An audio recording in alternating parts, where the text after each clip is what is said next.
My sister has always had a soft heart. Soft as sweetbread. She cried after the old woman, despite everything. Maybe because of everything. I remember holding her as she wept, both of us covered in soot, her fingers scalded from holding shut the oven door.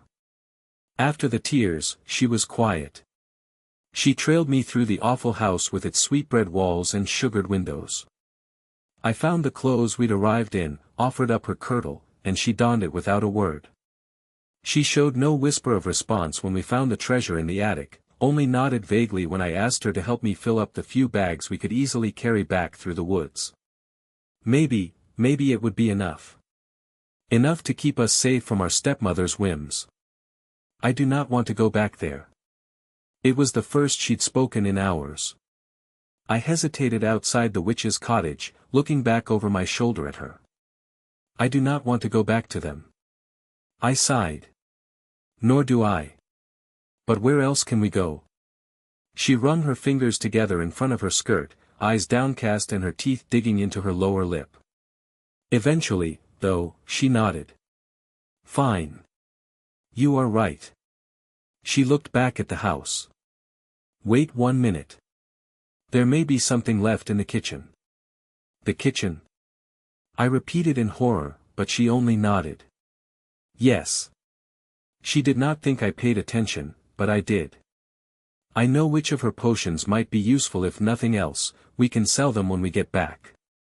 I nodded slowly and followed her back into the cottage, though I stopped in the open arch that led into the kitchen itself. She moved easily through the space, reminding me painfully of just how long she had been under the witch's thumb while the horrid crone tried to fatten me like a prize hog.